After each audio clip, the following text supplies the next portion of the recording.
Welcome to सार कथा। तेहन गेल गोटान MCQ कुकली तेला बन नेला।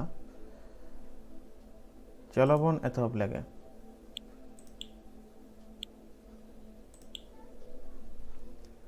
पहिलो कुकली बाहा दो तीनों माहा रेना बोंगा बुरू काना।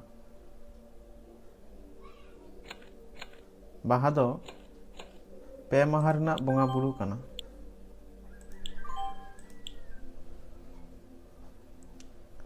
जमसिम बिनती दो तीनों निदो को बिनतिया। जमसिम बिनती दो तीनों निदो को बिनतिया मिद निदो गे।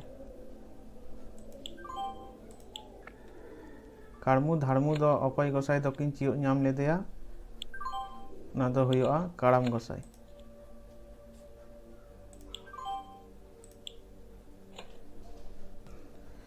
बाहा बोंगा बुरू रे दो मारांग बुरू दो चेले सिम छेद काते दाड़ी को चालाया।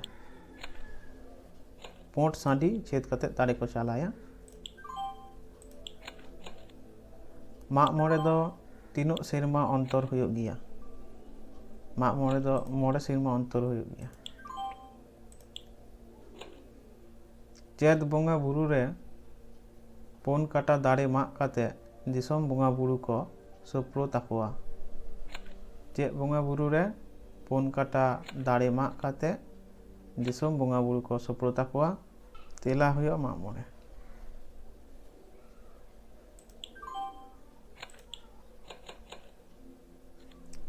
सान्तारी साड़ी धरम सेरवा रे झतो कोन सरेस बापला दो काटा।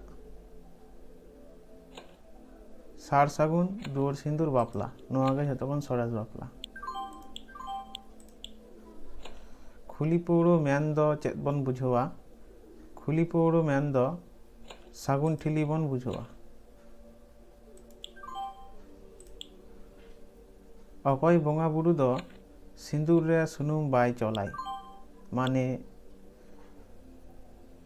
सुनुम सिंदूर रे सुनुम बाय चलाई एकेन सिंदूर गे हतावाय धरम गोसाई। अकय बोंगा दो हांडी बाय नुयाई। अकय बोंगा दो हांडी बाय नुयाई जाहेर एरा दो हांडी बाय नुयाई।